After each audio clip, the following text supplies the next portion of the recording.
Ethan Cole was the kind of man Chicago newspapers liked to profile. Tech founder, early millionaire, philanthropist when he remembered. He had built Cole Tech into a company whose software kept banks from tripping over their own algorithms. His apartment overlooked Millennium Park, with floor-to-ceiling windows that turned the city's skyline into a personal mural. Yet, on a brisk Saturday morning in March, Ethan stood on Michigan Avenue with a knot in his stomach, staring at the invitation on his phone. Madison Carlisle and Nathan Sterling. The Rookery Building, Chicago. Ceremony at 4 p.m. Madison, his ex-fiancée, the woman he had once promised to love forever. Now she was marrying someone else. He should have deleted the invitation. He had twice already, but it kept coming back like a dare. He couldn't decide if she'd invited him out of kindness, cruelty, or the strange politeness of wealthy circles. Ethan pocketed the phone, about to cross the street, when he noticed a woman holding a cardboard sign near the bridge. She wasn't asking for food or money, just that. The line hit him harder than the cold wind. The woman's army jacket was 2 sizes too big. Her hair, braided once into a crown, had loosened into stray wisps, but her eyes, green and sharp, held mischief. She caught him reading and smiled. "What's the occasion?" she asked, nodding at his tailored navy suit. "A wedding," he said. "Weddings are for optimists, or actors. Sometimes both." Ethan hesitated. "You hungry?" "Always." They found a booth in a diner near Wabash. The L roared overhead every few minutes, rattling the windows. The waitress raised an eyebrow at the odd pair, but took their orders. "I'm Ray," the woman said, demolishing a stack of pancakes. "Rachel and Ellis if I'm in trouble." "Ethan," which means strong. "Does it fit?" He chuckled. "Depends on the day." They traded stories or fragments of them. Ethan explained, haltingly, that Madison had once been the center of his world. They'd met at a youth coding fundraiser. He proposed 8 months later with a ring he'd designed, engraved inside with a line of poetry he'd written. "I will love you" in the margins. But he had drowned himself in work. Launches, calls, travel. Madison had left a note on the kitchen table. "I love you, but I can't live inside your absence." She walked out of his life. Now she was marrying someone else. "Classic," Ray said, sipping coffee. "You wrote yourself out of your own story." He nodded. "What about you?" he asked. "I stage-managed plays in small theaters. Savannah, Atlanta, here. When the money dried up, the couches did too. One wrong winter, and here I am, still looking for a stage." Outside, a bus hissed at the curb. Inside, Ethan stared at Ray. "Come with me," he said suddenly. "To the wedding." "Yes, be my +1." Ray laughed so loud the waitress dropped a fork. "Sir, are you taking a homeless woman to your ex-fiancée's wedding for charity, revenge, or chaos?" "None of the above. Or maybe all three. I just don't want to walk in alone. And your sign said you were looking for a reason to dress up." She studied him. "Why not? Let's make it a story." 2 hours before the ceremony, Ethan marched Ray into a boutique on Oak Street. The clerks eyed her boots with disdain until Ethan flashed his black card. Ray tried on gowns like costumes, silk that squeaked, velvet that suffocated, satin that made her laugh. Finally, a deep green dress hugged her figure, her eyes blazing brighter than the chandeliers. She refused heels. The boots stayed. At a salon on State Street, a stylist crowned her braids with elegance. When she caught her reflection, Ray whispered, "I remember her." Ethan almost forgot to breathe. The Rookery Building was a jewel box of iron and marble, its light court glowing like a cathedral of glass. Guests shimmered in tuxedos and gowns. Madison's world had always been beautiful. Heads turned when Ethan entered with Ray on his arm. Conversations faltered. Madison's cousin whispered. Nathan Sterling, the groom, smirked from the bar.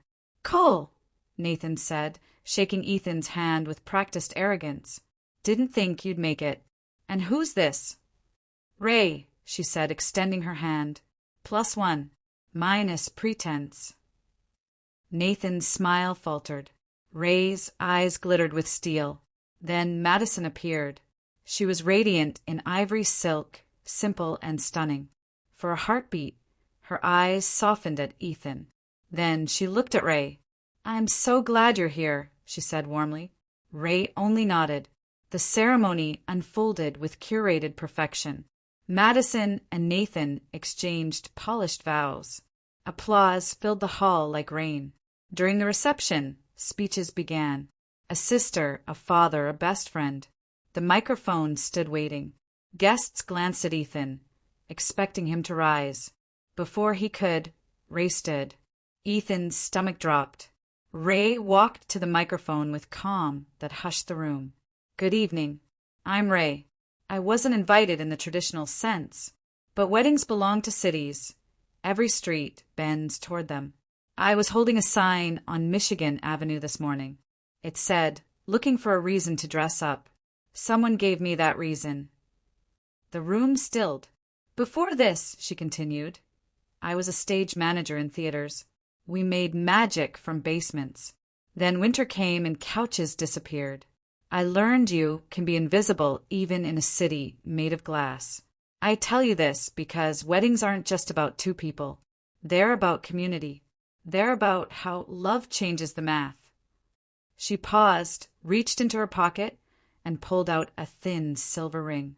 Gasps rippled through the room.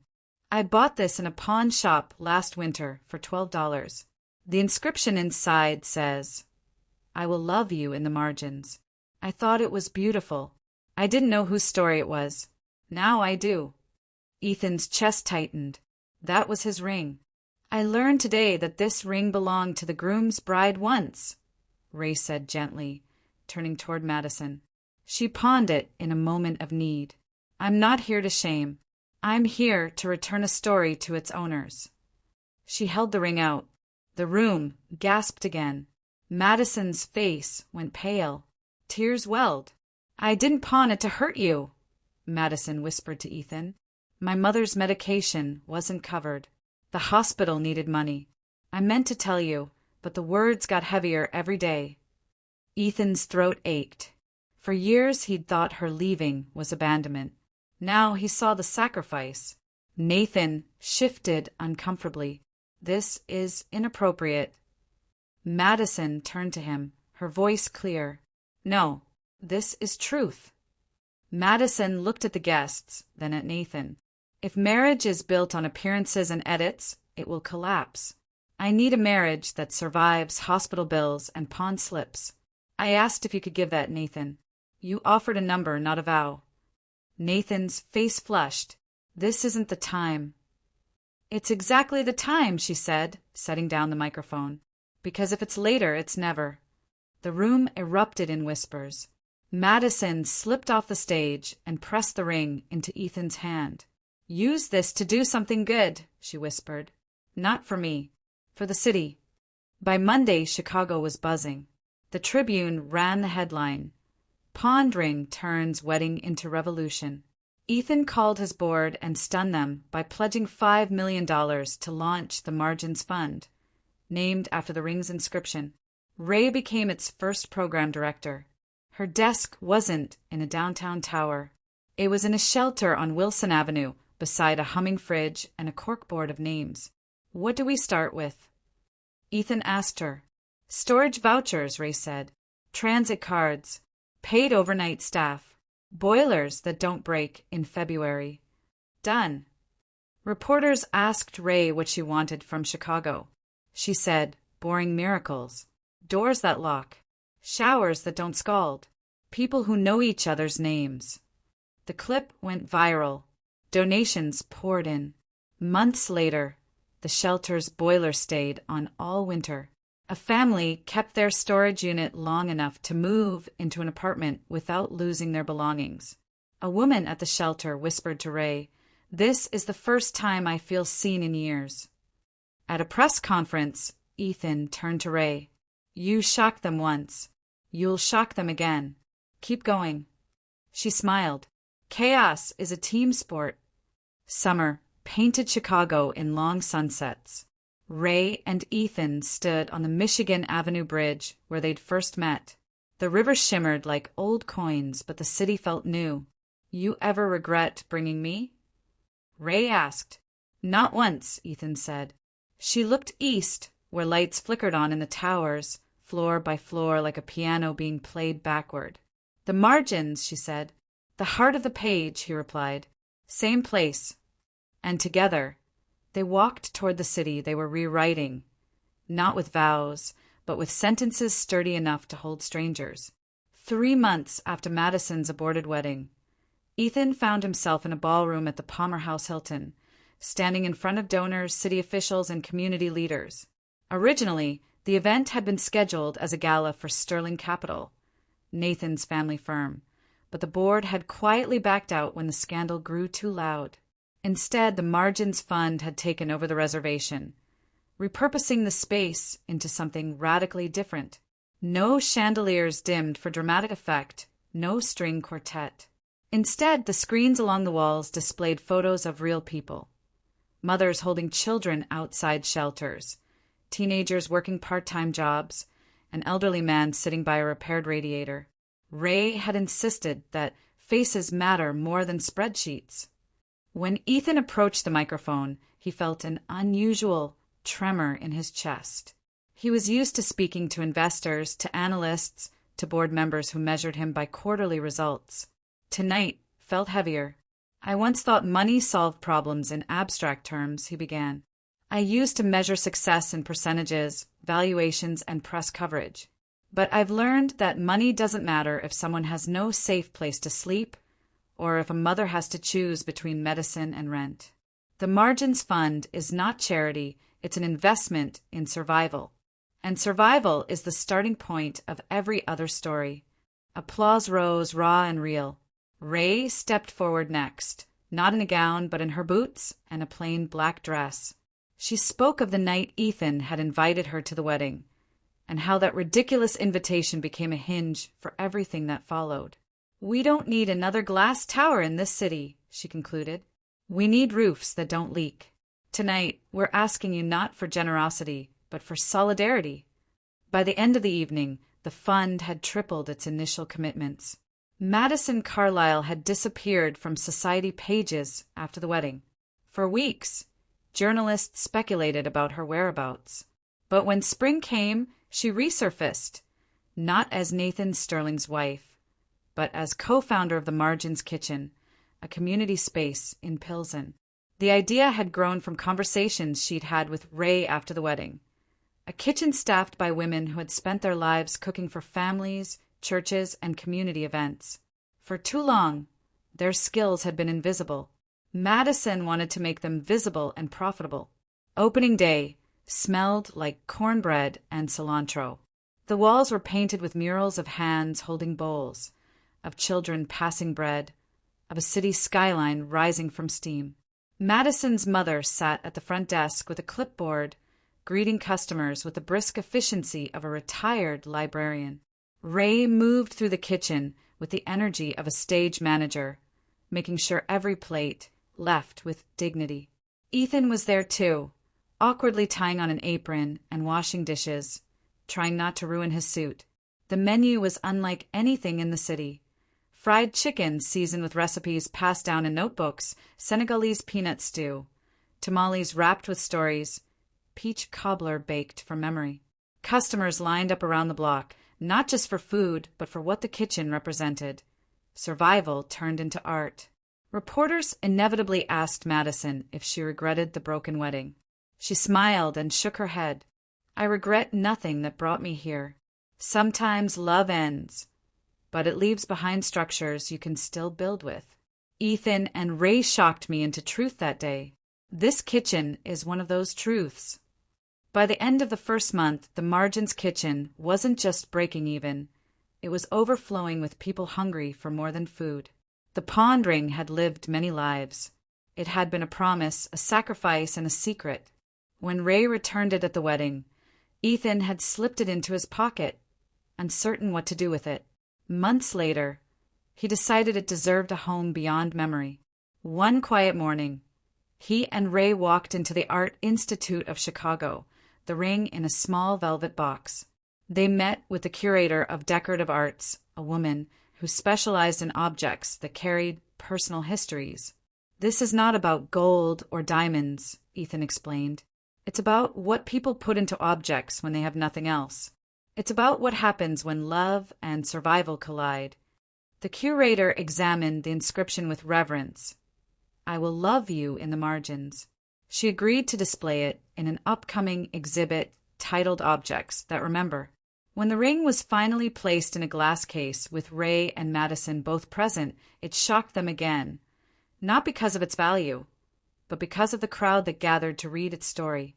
Tourists, students, professors, even a group of high school kids on a field trip leaned in close, whispering about pawn shops, choices, and vows. Ray watched one teenage girl press her hand to the glass as if the words could pass into her skin. Later, walking back down Michigan Avenue, Ray turned to Ethan. "It's strange," she said. "A ring meant for two people now belongs to everyone." Ethan smiled. "That's what stories do. They stop belonging to us once they're told." The river shimmered beside them, carrying away the past, making room for new sentences. On Wilson Avenue in Uptown, a shelter had been on the brink of closing for years. Its boiler broke every winter. Its locks barely worked. Residents rotated through cots like musical chairs. Ray insisted the Margins Fund start there. The renovation wasn't glamorous. Contractors fixed pipes, installed new locks, and replaced sagging mattresses. Ethan's engineers designed a simple app that allowed residents to sign up for showers and laundry slots without the chaos of paper lists. They didn't name the shelter after donors. Instead, Ray asked the residents to vote. They chose the safe door. On reopening night, the shelter smelled of new paint and chili simmering in slow cookers. Residents gathered as Ray cut a ribbon with oversized scissors borrowed from City Hall. She spoke simply, "This isn't charity. This is a reset button. Every one of you deserves boring miracles. Heat, safety, dignity." Reporters filmed as an elderly veteran walked into his new room, closed the door, and whispered, "It actually locks." A mother of two cried when she saw the play corner built with donated toys. Ethan stood in the back, not wanting the spotlight. Ray joined him, whispering, "This is what I meant by margins. This is where survival begins." That winter, not one resident froze on the streets of Uptown. The shelter became a model, drawing visitors from other cities. Policymakers asked for blueprints. Ray only shrugged. "It's not magic," she said. "It's listening. It's asking people what hurts at 6 a.m. in February, then fixing it." For the first time in years, the shelter's waiting list shrank instead of growing. And on the wall by the entrance hung a small sign Ray had scrawled, "Welcome to the Margins. You belong here." A year after the wedding, Ethan found himself back on the Michigan Avenue Bridge where it had all begun. The city was alive with spring, tulips blooming in medians, tour boats slicing the river, skyscrapers glinting in late afternoon light. He leaned on the railing, remembering the woman with the cardboard sign who had changed everything. Ray appeared beside him, coffee in hand, boots scuffed from work at the safe door. "Funny how this spot keeps pulling us back," she said. He nodded. "It's where I stopped pretending I was fine, and where you agreed to be chaos at my side." They stood in silence, watching a boat pass under the bridge. Tourists waved. Ray waved back, laughing. "You ever think about that day?" Ethan asked. "Every time someone at the shelter tells me they feel seen," Ray said. "Every time a woman keeps her storage unit long enough to move into an apartment. Every time Madison's kitchen fills up on a Friday night. It all started here." He reached into his pocket, not with the ring this time, but with a folded piece of paper. It was the first draft of a new initiative, affordable micro-apartments for single mothers. He handed it to her. You don't need my permission, Ray teased. I need your conscience, he replied. She unfolded the paper, scanned it, and smiled. Then, let's build another boring miracle. The river shimmered gold in the fading light. The city hummed around them. And two unlikely partners, a millionaire and a woman once invisible, stood side by side, ready to write another sentence in the margins of Chicago.